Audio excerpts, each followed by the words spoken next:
함께 성경 말씀 마태복음 18장 32절부터 35절을 함께 보시도록 하겠습니다.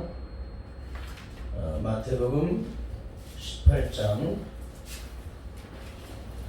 32절부터 35절까지 우리 한 목소리로 합독하시겠습니다. 시작. 이에 주인이 저를 불러다가 말하되 악한 종아, 내가 빌기에 내가 네 빚을 전부 탕감하여 주었거늘 내가 너를 불쌍히 여김과 같이 너도 내 등간을 불쌍히 여김이 마땅치 아니하냐 하고 주인이 노하여 그 빚을 다 갚도록 저를 옥졸들에게 붙이니라. 너희가 각각 중심으로 형제를 용서하지 않으면 내 천국께서도 너희에게 이와 같이 하시리라. 아멘. 오늘 마태복음 18장 32절부터 35절의 말씀을 통해서 영원히 갚을 수 없는 십자가의 은혜로 거듭난 성도들이 가지고 있는 영적 능력은 무엇인가? 영원히 갚을 수 없는 십자가의 은혜, 십자가의 사랑으로 거듭난 주의 자녀들이 갖고 있는 영적인 능력은 무엇인가? 영적인 능력이 무엇인가? 이런 제목으로 말씀을 나누도록 하겠습니다. 내가 예수님의 십자가의 은혜를 통하여 구원의 생명을 얻은 자인지 아닌지를 영적으로 알 수 있는 유일한 방법이 있습니다. 그것은 무엇일까요? 예수님의 십자가의 그 사랑을 통하여 구원의 생명을 얻은 자는 반드시 거듭난 자로서 삶이 있는데 그 삶이 어떤 것인지 지난주에 예고한 대로 김송 집사님과 또 그의 어머니의 삶을 통해서 또 사회자의 삶을 통해서 고백을 통해서 한번 살펴보도록 하겠습니다. 김송 집사는 교통사고로 인해서 하반신 불수가 된 남편을 사랑으로 섬기는 천사라는 그 이미지 뒤에는 늘 끊임없이 남편과 싸우고 다투는 그런 삶을 살았다고 합니다. 김송 집사의 가정을 살펴보면은 엄마는 혹독한 식사리에 늘 고통을 겪으면서 하셨고 늘 부재적이던 아빠가 혹여라도 집에 들어오시는 날이면 한 번도 그냥 지나가는 법이 없이 늘 매번 싸우셨는데 결국에는 그 가정 불화가 김송 집사가 중학교 3학년 때 이혼을 하시게 되었답니다. 보험하기 사라진 사람에는 늘 사고에 노출되어 있었으며 쌍둥이 동생은 몇 번의 자살 시도와 자해로 인해서 경찰도 많이 오고 응급실도 많이 갔었다고 합니다. 그때는 너무 삶이 고통스러워서 하나님을 정말 많이 원망했는데 하나님께서 살아계시다면 어떻게 우리 가정을 지켜주지 않을 수가 있을까? 그리고 특별히 그 시간 속에서 가장 자신을 힘들게 했던 것이 아마 하나님 믿는 사람들이었던 것 같아요. 그렇게 고백을 해요. 하나님을 믿는다고 하는 사람들 때문에 상처를 많이 받았었는데 어떻게 하나님을 믿는 사람들이 저 따위냐 하면서 늘 그들 향해 손가락질하면서 살았다는 거예요. 참 이게 안타까운 일이죠. 예수 믿는 사람, 예수 믿지 않는 사람에게 오늘날 누가 손가락질 받아요? 예수 믿는 사람들이 손가락질을 받고 있잖아요. 여러분 이게 참 안타까운 일이에요. 이거는 중3 무렵 언니 손에 이끌려서 처음 가본 나이트클럽에서 당시 고3이던 춤꾼 강원열 씨를 만나 가정을 이루기까지 말로 할 수 없는 온갖 풍상을 다 겪었는데 그래서 동거 생활이 시작되는데 그 행복도 잠시 3개월이 지난 어느 날 방송을 하기 위해서 오토바이를 타고 가던 남편이 불법 유통하던 차에 치워서 하반신 불수라는 1급 장애 판정을 받게 됩니다. 그날 이후 이까지 모든 분들은 강원래 씨와의 결혼을 반대를 했었는데 그러나 자신의 남편을 너무너무나 사랑했기 때문에 일평생 기쁘게 남편을 간호할 수 있다고 생각을 했었답니다. 병원에 있을 때는 돕는 손길이 많아서 전혀 힘든 줄은 몰랐었는데 퇴원을 하니 모든 일은 김송 집사가 다 해야 했는데 욕창이 날까봐 2시간마다 몸 문신을 바꿔줘야만 했고 대수변을 받아줘야만 했답니다. 그리고 모든 것에 손발이 되어졌답니다. 그러던 어느 날 눈을 떴는데 갑자기 이런 생각이 들어오더랍니다. 지금 내 나이가 29살인데 장애인 남편하고 일평생 어떻게 살아가지? 내 나이가 지금 29살인데 장애인 남편하고 일평생을 어떻게 살아가지? 그 생각이 들어오는 순간 숨이 멈춰져 버리고 막혀서 안 쉬어지더랍니다. 그때부터 눈만 뜨면 남편에게 우죄를 달라고 소리를 지르고 이혼을 요구를 했는데 너무 칙칙할것만 같다 나이트클럽에 가서 밤새 춤을 추고 새벽 3-4시쯤에 집에 들어오게 되면 남편을 바라보게 된답니다.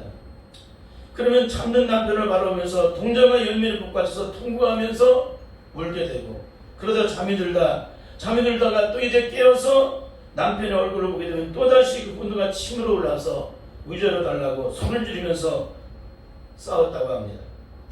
부모님의 이혼은 가게에 저주가 흐르게 했는데 안타깝게도 위에 있는 언니와 오빠가 똑같이 이혼을 했답니다.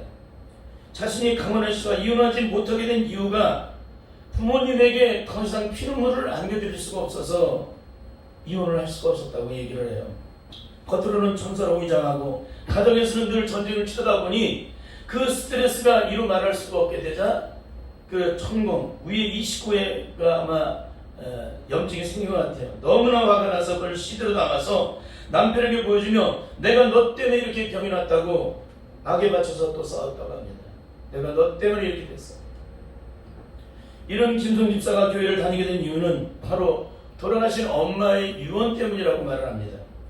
엄마는 이혼 후 사남매를 양육하기 위해서 억척같이 사셨는데 그때 여의도 순복교회를 출석하셨다고 합니다. 얼마나 열심히 교회를 다니셨는지 얼마 지나지 않아 구역장이 되시고 3년 동안 전도상을 받을 만큼 정말 열심히 신앙생활을 하셨다고 합니다. 그러다가 어느 날 엄마는 교회를 떠나게 되는데 그 교회를 떠나 불교로 개종하시게 되는데 절에 들어가서 자식들의 이름까지 입적을 시킬 만큼 그렇게 정교를 떠나서 기독교를 떠나서 불교로 개종하게 됩니다.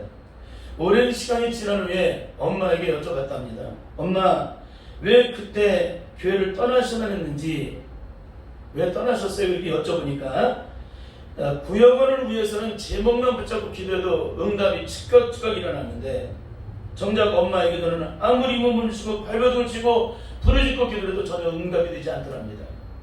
너무나 고통스러워 하나님 앞에서 통곡을 하면서 하나님, 내 고난은 도대체 언제 끝나는 것입니까? 죽기보다 더 힘든 환경 속에서 그러게도 간절하게 기도를 드렸는데 환경은 조금도 달라지지 않고 도리어 끝없는 고통이 계속되자 세상으로 흘러들어갈 수밖에 없었다는 것입니다. 친정아버지는 91년에 재혼을 하시고 친정엄마는 2000년에 고주분과 재혼을 하셨는데 엄마는 자식들을 보기 위해서 1년에 한 번씩 한국에 들어오실 때마다 커지는 일이 꼭 있는데 점집을 찾아다녔다고 합니다. 그리고 꼭 절에 가서 사람을 해서 불공을 정성을 다해서 불공을 드렸는데 호주집에도 큰 불상을 이렇게 모셔놓을 만큼 불교에 심취했다고 합니다. 2006년 1월에 엄마가 사시는 호주를 사남매가 방문을 하게 되었답니다. 그런데 그렇게도 예쁘고 건강했던 엄마가 6개월 만에 다시 보는데 살은 10여 킬로 빠지고 완전히 할머니가 되어 계시더랍니다.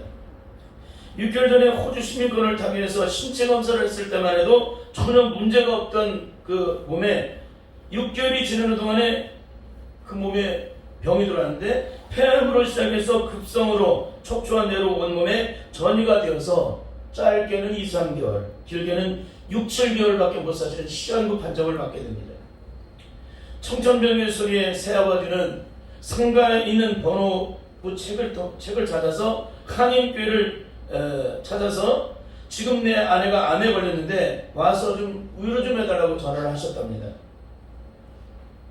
그 말을 들은 친정엄마가 노발대발 하시면서 내가 부처님 있는 것을 몰라서 거기다 전화를 했느냐고, 내가 암에 걸려서 이렇게 힘든 상황인데 왜 재수없게 목사님을 불러주냐고 막 소리 지면서 싸우시더랍니다. 오후에 어떤 목사님과 여집사님이 한 분이 오셨는데 무슨 얘기를 하나 자기는 연예인이기 때문에 그분들이 혹시라도 얼굴을 알아볼까 그 자리를 피해서 이렇게 그분들이 하시는 소리를 이게 장면을 그들이 무슨 얘기를 하는지 한번 듣기 위해서 이 길을 이루고 있는데 5분도 채 되지 않아서 엄마가 주야 하면서 막 울부짖더랍니다. 목사님과 그 여집사님의 방문을 받고 5분도 채 되지 않아서 엄마가 주야 하면서 막 울부짖더랍니다. 그리고 주여 제가 죄인입니다. 아버지 저는 죄인입니다. 그래서 막 통곡하시면서 오시더랍니다. 놀란 김송 집사는 저 목사가 도대체 무슨 짓거리를 했길래, 병든 엄마 앞에서 무슨 짓거리를 했길래 엄마가 저러시지? 마치 식상한 사람처럼 막 울면서 소리를 지르니까 마치 미친 사람처럼 보였다는 겁니다. 한국에 돌아온 김송 집사는 엄마의 병 관할을 위해서 다시 출국하기 전에 그래도 아버지에게 병원 수직을 이 엄마의 중한 병에 대한 그 얘기를 전해줘야 되잖아요. 그러니까 친정 아버지를 찾아갔는데 너무나도 냉정하게 말씀하시더랍니다. 왜 그 여자 얘기를 나한테 하냐고. 큰 상처를 입은 제 호주로 가서 엄마를 돌보는데 아침이 되면 엄마의 흐느낌 소리가 들립니다. 그래서 엄마가 어디가 아프신가 막 달려가 보면 엄마가 이렇게 말씀하시더랍니다. 송이야, 나 지금 죄가 너무나도 많은데 왜 하나님이 나를 구원해 주셨지? 송이야, 나 지금 죄가 너무나 많은데 왜 하나님이 나를 구원해 주셨지? 그 다음날 또다시 엄마의 흐름길 소리에 달려가 보면 엄마는 이렇게 말씀하시더랍니다. 송이야, 나 암 주셔서 너무 감사해. 송이야, 나 암 주셔서 너무나 감사해. 김송 집사는 전혀 이 말이 해석이 안 되더랍니다. 도대체 엄마가 지금 죽는데, 잠시 후면 죽게 되는데 뭐가 도대체 감사하지? 그렇게 며칠이 지난 후 엄마는 아빠에게 전화를 해달라고 하더랍니다. 18년 동안 매일같이 원수시간이었고 이후에도 계속 원수시간으로 사셨고 행여나 엄마가 집에 오시는 날이면 새엄마와 머리끄집을 잡고 싸우셨답니다. 자식들 결혼할 때마다 혼주석에 앉는 문제로 매번 부딪히면서 싸우고 그렇게도 서로 으르렁거리고 수많은 세월 동안 늘 원수시간으로 사셨는데, 특히 호주로 김송 집사가 오기 전 엄마의 병원식을 전하러 갔을 때에도 그 여자 얘기를 왜 나에게 하냐고 그렇게 핀잔을 하셨는데 도저히 아빠에게 전할 엄두가 나지 않더랍니다. 그래도 어쩔 수 없이 엄마가 얘기를 하시니까 어쩔 수 없이 전화를 했는데, 전화를 해서 아빠 저예요 하고 했더니 아빠가 그러시더랍니다. 잘 도착했느냐고. 엄마가 바꿔달래요 하면 바로 끌어버릴까봐 얼른 엄마에게 그 수화기를 넘겨드렸답니다. 근데 전화를 받는 엄마의 손이 막 위아래로 떨리는데, 이 손이 떨리는데 매운 씹사리로 수전증이 걸려서 그런데요. 매운 씹사리로. 그러니까 재혼하기 전에 그 세월도 굉장히 오래 시간이 지났는데도 그 수전증이 얼마나 혹독한 씹사리를 했는지, 이 수전증이 스트레스를 받았는지. 예? 전화를 넘겨받은 엄마는 제일 먼저 하시는 말씀이 송이 아빠 저예요. 그랬어요. 그러는 순간 아빠가 18년 동안 살면서 한 번도 불러보지 않은 여보라는 말을 처음 하시더랍니다. 여보라는 말을. 그러면서 여보, 나 같은 놈 만나서 보습병 걸리게 해서 정말 미안했어요. 그동안 내가 정말 너무 미안했어요. 부디 아프지 않고 잘 가기 위해서 기도할게요. 그렇게 얘기를 하더랍니다. 엄마가 수학이 앞에서 막 눈물을 흘리시는데, 송이 아빠 미안해하지 말아요. 당신이 없었다면 우리 보석 같은 사람애가 어디서 났겠어요. 그동안 내가 정말 미안했어요. 그런데 김송 집사는 이 상황이 정말 이해가 되지 않더랍니다. 그 오랜 세월 동안 철천지 원수처럼 살아왔었는데 어떻게 이런 화해가 있을 수가 있지? 이게 결혼 후에 수많은 세월을 이렇게 철천지 원수, 아이들이 장성해서 결혼하고 그 시간이 지난 그 엄마가 병이 들어서 있는 그 상황까지도 철천지 원수를 지냈는데 어떻게 이런 화해가 있을 수가 있지? 그 후에 엄마는 자녀들을 가까이서 보시려고 한국으로도 오시게 되고, 들어오셔서 새엄마하고도 고모들과도 일일이 화해를 하시고 아빠하고도 다시 만나서 화해를 하고 5개월 동안 투병생활을 하시다가 세상을 떠나셨는데, 엄마의 유언이 반드시 하나님 믿어야 한다는 그 유언을 내시고 세상을 떠나셨답니다. 그래서 엄마의 유언 때문에 교회를 갔다고 얘기를 해요. 엄마의 유언을 따라 교회를 찾던 중 김양대 목사님이 심호하시는 의뢰를 교회를 가게 되었는데, 바람피는 남편, 힘들게 하는 시대, 힘들게 하는 환경과 사람이 없었다면 결코 우리는 하나님의 이름을 부를 수도 찾을 수 없었다는, 마치 자신의 얘기를 하는 것 같은 그 설교에 첫날부터 무장예배가 되었답니다. 그렇죠. 이런 절망적인 상황에 때는 자신은 절대 하나님을 찾지 않았다는 거예요. 모든 찬양들은 자신의 가사처럼 느껴졌고 그날 이후 수많은 은혜를 받게 되었는데 방언도 하게 하시고 진짜 하나님, 살아계신 하나님을 직접 만나게 하시는 그런 체험도 하게 하셨는데 불가항력적인 그런 상황에서 예수님을 만나 사울이 바울로 변화된 것처럼 마치 자신이 그런 케이스였다라고 고백을 하고 있습니다. 목사님께서는 세상에서 가장 큰 은혜는 죄사함의 은혜라고 말씀을 해주셨대요.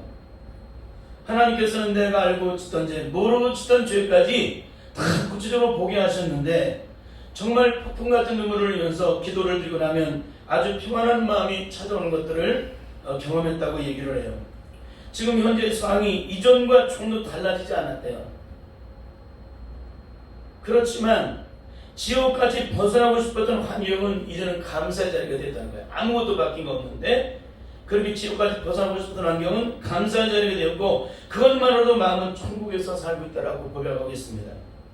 은혜를 받고 나서 가장 큰 착각은 하나님께서 친히 자신을 만나주셨기 때문에 이제는 다 된 줄 알았답니다.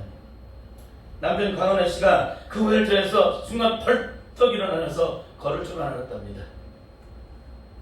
그런데 2006년 12월 주일날 남편이 강연하러 약속 장소로 가는 도중에 다시 큰 교통사고가 났는데 주행 중 터널을 나오다가 갑자기 차가 미끄러지더니 지그재그로 중간 분리대와 벽 부딪히기를 반복하다 멈춰섰는데 형태를 알아볼 수 없을 정도로 차가 반바디에 있는 그 차 안에서 강원의 씨를 보조자가 강원의 씨를 꺼내주면서 하는 말이 이 지점이 30m 바다로 떨어지는 지점인데 정말 천만다행이다라고 말해서랍니다.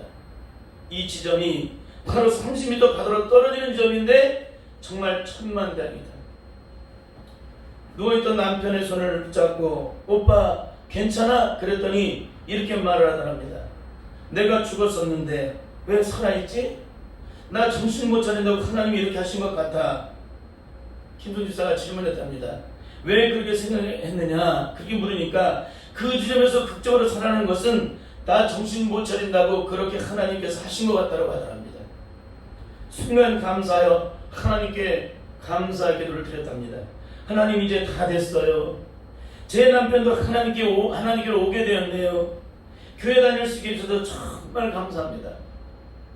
그런데 문제는 그 다음날 일어났답니다.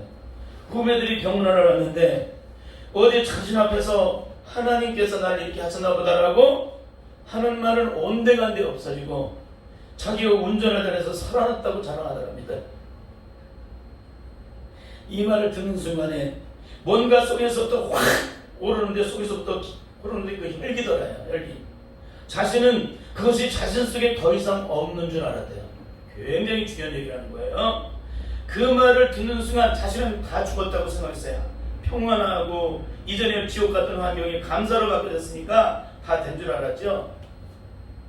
근데 그 얘기를 듣는 순간에 속에서 확 혈기가 올라오는데 자신은 그것이 자신 속에 더 이상 없는 줄 알았다는 거예요.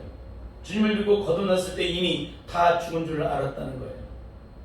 근데 하나님이 아니라 자신이 운전을 다녀서 그 죽음에서 살아날 수 있었다고 자랑하여 속에서 분노가 확 치밀어 오르는데 이전에 싸웠던 가락이 하나도 사라지지 않고 그대로 다 드러나요. 그 열받았던 것만, 화가 났던 것만, 못겠던 것만. 기독교의 실존을 얘기해 준 거예요. 지금 이것 때문에 제가 이렇게 수많은 세월 동안에 아주 처참할 정도로 안타까운 말씀을 전하고 있는 거예요. 이것 때문에. 속사람의 영역이 지금 안 바뀌었죠? 겉사람은 다 바뀌었어요. 은혜로 넘쳐나요. 그 심령 마음과 생각의 영역은 다 은혜 속에 있어요. 가장 중요한 우리 의식의 전원무 속에, 우리의 심령의 깊은 곳에, 우리 눈에 보이지 않는 그 영역 속에, 우리의 마음과 생각으로 느낄 수 없는 그 영역 속에 그 있는 죄악이 아직도 해결이 안 된 거예요. 그래서 이런 일이 벌어진 거예요. 너무나 화가 나서 이제는 너는 죽었어. 어제는 하나님을 찾더니 오늘은 사람들 앞에서 내가 운전을 잘해서 살아나? 속에 있는 분들을 다 쏟아내기까지 악약을 쓰고 나서 이렇게 말했답니다. 나 집으로 갈 테니까 어머니 오셔서 병간하라고 하고 막 집을 챙기는데 하나님의 음성이 들리더랍니다. 하던 일 멈추고 앉아라. 근데 저는 그런 게 한 번도 없었는데 참 신기해요. 이런 음성들을 듣는 게. 물론 하나님께서 음성을 들려주셨겠죠? 더 이상 못하겠다고 하자 또 음성이 들더랍니다. 하던 일 멈추고 앉아라. 그래도 간다고 말지 말라고 했더니 하던 일 멈추고 앉아라. 세 번째 음성이 들더랍니다. 그 명령에 병원 기도실로 그 명령 그 자리에서 주저앉았다가 남편에게 나간다고 했기 때문에 그 자리에 있을 수가 없어서 병원 기도실로 들어가 문을 걸어 잠그고 간이 의자를 붙이고 들어누워서 하나님께 막 쏟아부었답니다. 왜 나를 집에 못 가게 하는데요? 하나님 앞에. 하나님 왜 나를 집에 못 가게 하는데요? 나 집에 갈 거야! 막 소리를 질렀는데 또다시 하나님의 음성이 들리더랍니다. 네가 하려니 힘든 거다. 이제부터 내가 한다. 내가 하려니 힘든 거다. 이제부터 내가 한다. 그 순간 두 뺨에 하염없이 눈물이 흐르는데 하나님께 감사하다라고 고백을 했답니다. 병실에 갔더니 남편은 여전히 만나는 사람들마다 자신이 운전을 잘해서 죽지 않고 살아났다고 자랑을 하는데도 그 소리에 조금도 마음이 요동치 않게 되더랍니다. 남편과 시부모는 여전히 돌아오시지 않고 있지만 그 가운데서 하나님께서는 시험관을 통해서 아들 선이, 정말 불가능하면서 아들 선이를 보게 하시는 놀라운 기적을 체험하게 하셨답니다. 아들을 주시고 나니 아들이 그때부터 이제 아들이 우상이 된 거예요. 하나님보다 아들을 더 우선시하게 되고 하나님 일은 뒷전에 두고 큐태도 소홀하게 되고 사람 채찍과 인생 막대기였던 남편까지도 잘해주니 그때부터 그에게도 잘 들어오는 말씀이 안 들어오더랍니다. 그런 가운데서 하나님께서는 과정을 통해서 깨닫고 돌이키고 한 걸음씩 견인해 나가는 것을 느끼게 된다라고 고백을 하고 있어요. 얼마 전에는 부산으로 가족여행을 갔는데 이제는 모든 것으로부터 다 자유인 줄 알았다는 거예요. 그런데 아들 성이가 뒤에서 아빠 휠체어를 밀어주는 것을 보고 그것을 가만히 바라보는데 순간 눈물이 나오더랍니다. 그 눈물은 감사의 눈물이 아닌 거예요. 아직까지도 남편을 향해 모든 것을 온전히 내려놓지 않는 자신을 발견하게 되었다는 거예요. 그랬더니 이제 사회자가 이런 말을 해요. 그것이 어떻게 죽을 때까지 해결이 될 수 있을까요? 진짜 처참한 얘기를 하는 거예요. 지금 사회자는 거듭나고 성령 안에서 심령일체가 영적으로 해결된 사람이 이렇게 질문 안 해요. 근데 그렇게 질문을 해요. 그것이 어떻게 죽을 때까지 해결이 될 수 있을까요? 그러니 그것을 잊고 살아야지. 잊고 살아야 한다는 거, 그것을. 기독교는 잊고 사는 종교가 아니에요. 마음속 깊은 곳에 늘 있다가 옛날의 기억을 다시 떠올리면 또다시 복받쳐오르고 모든 사람이 다 그렇지 않겠습니까? 이 얘기는 뭐예요? 이분은 아직 기독교의 참된 능력을, 영적 능력을 경험하지 못한 거예요. 자유한 노임과 해방, 성령 안에서 해방을 누리는 것을 몰라야지. 이건 다음 주에 더 살펴보겠습니다. 그러면서 이렇게 얘기를 해요. 그것이 어떻게 잊혀지겠어요? 그것이 얼마나 힘든 세월인데 억만 세월이 지나도 예수만 하면 다 사라져버려요. 이걸 모르는 거예요. 이분이 사회자가.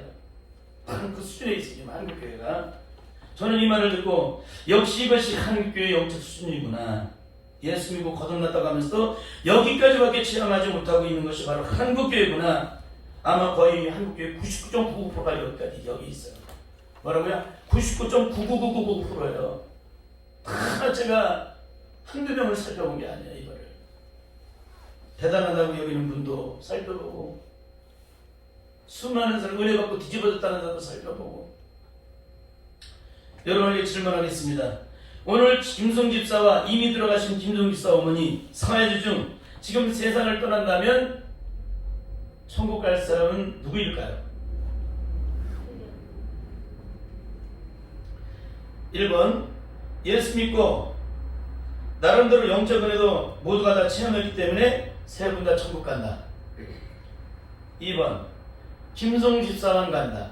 3번 김송 집사 엄마만 간다. 4번 사회자만 간다. 너무나도 중요한 질문입니다. 이것을 영적으로 철저하게 온전히 구별하지 못하면 예수님을 5,000년의 갑절을 믿어도 이 사람은 절대로 천국에 못 들어가요. 천국은 눈꽃만한 죄가 있어도 우리 안에 용서 못하는 눈꽃만한 그 소유이 내 안에 있어도 천국 못 들어가요. 천국은 그런 것이 아니에요. 천국은 더럽고 추한 쓰레기장이 아니라는 거예요. 이 땅에서 비록 죄는 있지만 예수님 믿고 거듭나서 온전히 거듭나서 하나님의 자녀로서 온전히 죄를 씻는 사람만이 들어가요. 그 눈꼽만한 죄가 우리를 저주 가운데 가게 만들기 때문에 그래요. 오늘 본문의 말씀을 살펴보시면 예수 그리스도를 믿고 제3의 은총을 입은 자들의 영적인 능력이 어디 있는지를 가르치고 있어요. 그건 어디 있을까요? 바로 용서예요. 용서. 주님이 오늘 뭘 가르치세요? 용서를 가르치세요. 그러면 그 용서의 크기는 얼마나 될까? 우리에게 베푸는 용서의 크기는 하늘 보좌를 버리신 크기예요. 하늘 보좌의 모든 영광을 버리신 크기예요. 크기. 그 용서의 크기가. 그러니 우리의 용서가 어느 정도여야 하는지를 가르치고 있는 거예요. 이게. 뭐라고? 다시 한번 얘기해봐요. 주님께서 우리에게 베푸신 용서의 크기가 뭐라고요? 하늘 보좌의 모든 영광을 다 버리신 크기라니까. 그 영광의 은혜를 내가 입은 사람이 어떻게 살겠어요? 기독교가 뭔지를 몰라. 그러니까 기독교는 무슨 종교예요? 용서의 종교예요. 용서의 종교. 죄악된 인간은 죽어도 용서가 안 되는데 거듭난 자는 용서가 호흡이라는 거고. 그러면 그 용서의 크기는 얼마나 될까? 하늘 보좌의 모든 영광. 두 번째, 그 용서의 출발은 어디서 나타날까? 바로 하늘 보좌를 버리시고 낳고자 이 땅에서 십자가에 못 박아 죽기까지 우리를 사랑하신 그 사랑에서 용서가 이루어진다는 거예요. 십자가의 용서. 십자가의 하나님은 사랑의 용서. 그러면 그 십자가의 참된 은혜를 입은 자의 참된 영적인 능력은 무엇일까요? 예수를 믿고 거듭난 주의 자녀들의 영적인 능력이 뭐예요? 용서의 용서. 용서라는 거예요. 용서. 용서는 내가 용서할까 말까. 인타발을 하는 사람은 죽어도 용서가 안 되는 사람이에요. 용서는 그냥 내가 용서를 받은 내 신령의 죄악이 씻겨지고 주님의 십자가로 용서를 받으면 그 용서가 그냥 누가 씻더라도 저절로 이루어지는 거예요. 그냥 용서가 식은 죽 먹기처럼 호흡하는 것처럼. 그러면 그 용서의 한계는 얼마나 될까? 용서의 한계가 얼마나 될 것 같아요? 오늘 주님은 70번씩 7번이라도 그렇게 용서를 해야 한다. 이건 뭐예요? 용서가 무한대라는 거예요. 한계가 없다는 것입니다. 예수를 믿고 거듭난 심령의 용서의 한계는 무한대.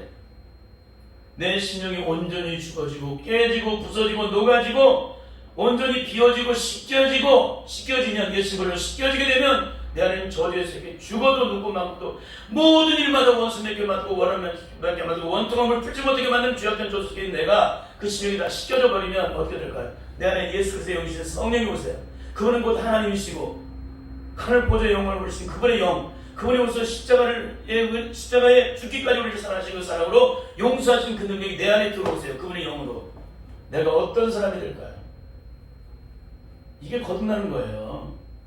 근데 오늘 이 세 분 중에 누가 거듭났을까? 한 번 더 말씀을 통해 살펴보도록 하겠습니다. 그렇습니다. 예수님께서 이렇게 말씀하시죠? 오늘 본문에서 이에 주인이 저를 불러다가 말하되 악한 종아 네가 빌기에 내 빛을 전부 탕감하여 주었거늘 내가 너를 불쌍히 여김 같이 너도 내 동관을 불쌍히 여김이 마땅치 아니하냐 하고 주인이 노하여 그 빛을 갚도록 저를 옥졸들에게 붙이니라.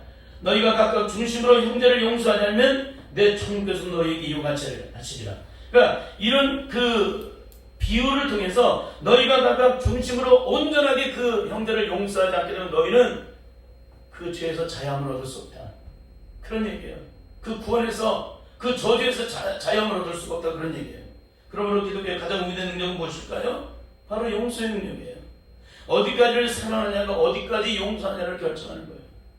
어디까지를 용서하느냐가 어디까지 그 사람을 사랑하느냐를 결정하는 거예요.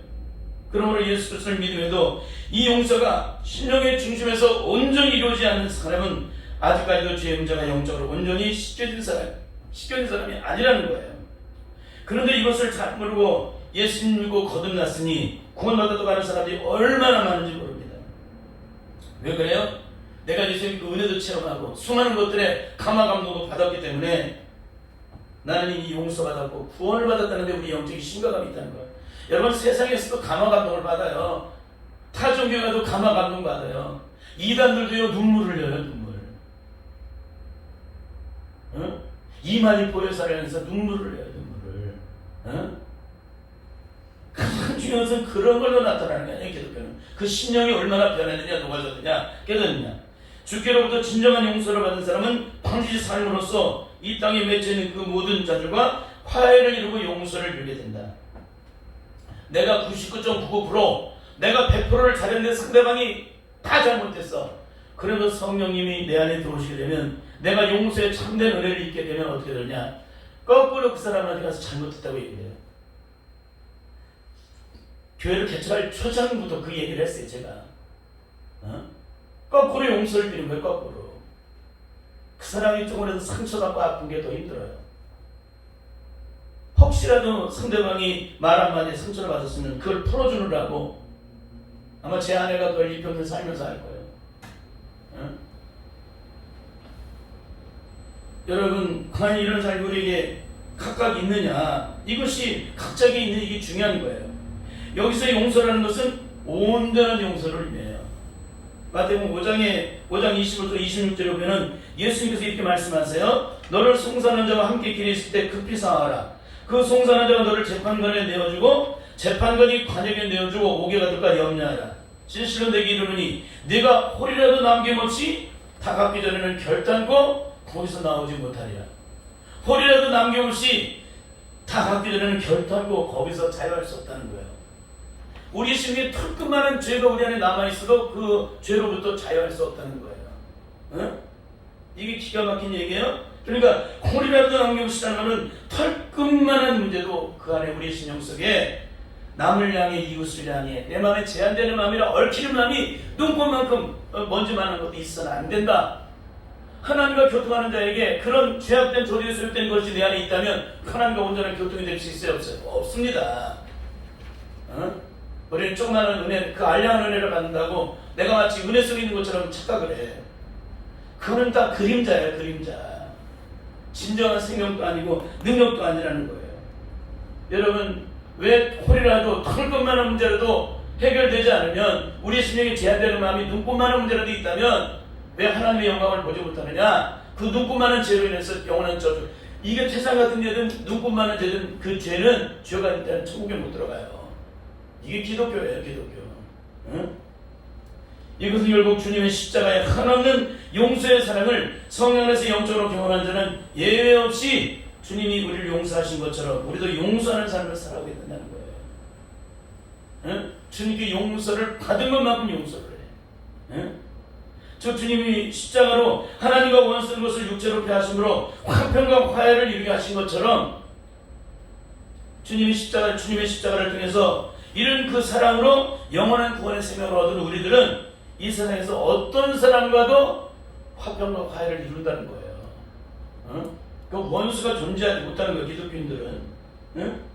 예수님이 십자가에 하는 사람으로 원수된 걸 폐하러 이 땅에 오셨고 십자가를 통해서 그 영광을 나타내셨고 우리를 하나님과 화평과 화해를 이루게 하셨는데 십자가 앞에 서 있는 사람이 원수가 존재해요?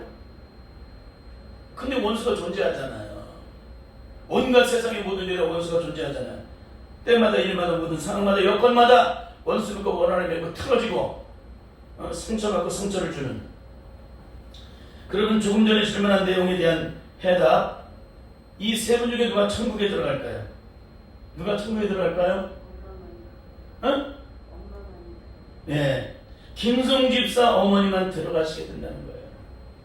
지난날 그분의 삶이 어떤 인생을 살았든지 이 땅에 생명 있는 동안에 그 저주의 죽음 속에서 고통을 당하며 살아왔을지라도 그 절망과 저주의 죽음에서 온전히 해방된 분은 누구세요? 김성 집사님 한 분뿐이세요. 이 내용은 너무나도 중요해서 다음 주에 살펴보도록 하겠습니다. 예수님의 십자가의 사랑을 통하여 진정으로 용서받은 자의 영적인 능력은 바로 받은 바 용서의 사랑으로 이웃을 사랑하고 용서한다는 거예요. 동시에 이 세상에서 어떤 고통이 있고 그 끝없는 삶의 좌절과 절망을 경험하고 한숨과 눈물을 짓는 그런 인생이 끝없는 얽히는 삶을 살았을지라도 예수 믿고 거듭난 이 죄의 문제가 해결된 사람은 더 이상 남을 원망하지 않는다는 거예요. 김성 집사님 이 질병 속에서 하나님을 만나고 나서 남을 원망하시던가요? 안 하시던가요? 안 하시잖아요. 그러면 비록 장수리 주님을 떠나 우상을 섬겼지만 질병의 앞에서 그의 어머니가 행하신 행동이 뭐예요? 첫째는 목사님의 방문을 받고 제일 먼저 자신이 죄인임을 철저하게 주님의 십자가 앞에서 통곡하며 내가 죄인임을 그 앞에서 고콜하셨다는 거예요. 항복했다는 거예요. 주님 앞에서 내가 죄인. 진정으로 우리는 그냥 예수님 성경 공부하고 내가 죄인입니다 그렇으면 막 울어. 그거 하고요 그 앞에서 엎어지고 통곡하고 그거는 틀리는 거예요. 내가 진짜 죄인임을 알고 그 심령 속에서 심령이 깊은 곳으로부터 내가 정말 죄인 내가 좀 잘못됐다고 용서를 하면 그거하고 내 의적인 거하고 천지차를 드리는 거예요. 응? 내가 진짜 엎어져서 진정으로 자신의 죄를 회개한 것과 그냥 배워서 공부해서 회개한 거는 틀려요. 뭐가 틀려요? 삶이 달라져요. 삶이 틀려요. 둘째는 너무나도 죄가 많은 나를 왜 구원을 주셨지 하면서 주님께서 베풀어 준 위에 진정으로 감사의 눈물의 고백을 했다는 거예요. 응? 너무나도 죄가 많은 나를 왜 구원을 주셨지? 이 쓸데없는 자를. 세 번째는 진정 영적으로 고난자의 삶이 능력으로 나타나는데 죽음 앞에서 조금도 요동치 않게 되고 암을 주신 것을 도리어 감사하고 있잖아요. 그렇죠? 십자가의 사랑으로 진정 용서받는 자의 삶의 영적인 능력. 네 번째 고백. 평생 돈을 감아도 그 원수 매증과 원한 매증과 원통업을 풀 수 없었던 남편과 온전한 화해를 입었다는 거예요. 온전한 화해. 김성 어머니가 예수님을 진정으로 만나지 못했다면 자신을 이 저주의 고통으로 이끈 남편과 신랑을 향해 가장 먼저 악을 쓰고 저주를 뽑았을 거예요. 내가 너 때문에 이렇게 됐다고. 내 인생이 너 때문에 이렇게 됐다고. 얼마나 이 속에 있는 이 분노를 쏟아내겠어요. 어? 너 때문에 내 인생이 이렇게 됐다고. 난 죽어서도 너희를 결단코 잊을 수 없고 내 원통을 풀지 않을 거야. 막 그렇게 고래고래 소리를 주지 않겠습니까? 그런데 김동영 집사님의 어머니 신용 어떻습니까? 예수님을 진정 성령 안에서 영적으로 만난 이후에 기가 막힌 변화를 이루게 되었어요. 이미 몸과 마음과 영혼의 모든 영역들이 영적으로 철저하게 끄적이 시켜지니까 성령님께서 함께 하시는데 이 땅에서 그렇게도 붙잡고 씨름했던 문제를 다 내려놔요. 그렇게도 이 땅에서 중요하다고 여긴 걸 다 내려놔요. 사람과의 관계에서 그렇게도 끝없이 고통하며 씨름하며 싸우고 역사적으로 싸우고 패대기쳤던 모든 문제를 다 내려놓게 돼요. 그러니까 이 땅에서 가장 중요하게 여긴 것을 다 내려놓고 또 주님께 받은 십자가의 한없는 사랑으로 온전한 화해를 이루게 되는데 김동 집사의 고백을 통해서 봤을 때는 어머니의 말에 용서라는 말이 없어요. 남편을 용서한다는 말을 못해요. 예수 그리스도를 믿고 거듭난 주 여자들은 십자가에 하는 사람이 용서를 받았기 때문에 용서라는 말을 쓸 수가 없는 거예요. 그걸 능력으로 나타내주고 있습니다. 다섯 번째, 오늘 죽음 앞에서도 일평생 원수 가운데 있던 남편을 향해 미안해하지 말라고 당신이 없었다면 이 보석 같은 아이들을 어디서 볼 수 있겠어요? 이게 지금 있을 수 있는 일입니까 이게?